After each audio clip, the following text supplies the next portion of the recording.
యేసు ప్రభు ఒకసారి ప్రజలందరికీ వాక్యం బోధిస్తూ ఒక మాట చెప్పాడు. దుష్టుని ఎదిరింపక నీ కుడి చెంప మీద కొట్టువాని వైపు నీ ఎడమ చెంప కూడా చూపు అని చెప్పేశాడు.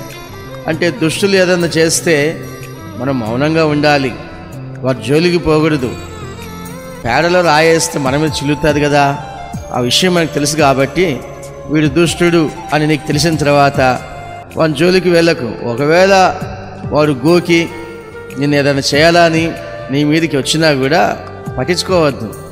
ఒక చెంప మీద కొడితే ఇంకో చెంప చూపించమంటే ఎదిరించక. ఆ వాక్య భాగంలో యేసు ప్రభు చెప్పిన మాట ఏంటంటే ఎదిరించొద్దు, దృష్టిని ఎదిరించకుండా. ఒకవేళ కొట్టాడు అనుకో, మౌనంగా ఉంటే వాడు కొడితే కొట్టని, దేవుడు ఆ సంగతి చూసుకుంటాడు. ఎందుకంటే ఒక మనిషి బాధ ఉన్నప్పుడు మోకరించి ప్రార్థన చేస్తే ఎవరైతే ఆ బాధ కలిగజేస్తారో వారికి దేవుడు తీర్పు తీరుస్తాడు.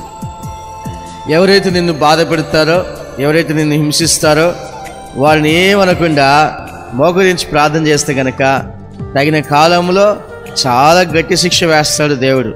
వాళ్ళు మళ్ళీ భూమి నుంచి తిరిగి లెగరు. ఆ విధంగా దెబ్బ పడుతూ ఉంటుంది. నా ప్రియమైన సహోదరులారా, ఇది గమనించి మనము దుష్టుల్ని ఎదిరించకుండా మన పనులు ఏంటో మనం చేసుకోవాలి. దుష్టులు ఎవరు అని అంటే పాప సంబంధమైన క్రియల్లో పాలు పొందేవారు. అలాంటి వారితో పాలు పొందితే నువ్వు కూడా దుష్టుని అయిపోతావు. దుష్టుడు ఈజ్ ఈక్వల్ టు సాతానుడు అని కూడా చెప్పవచ్చు.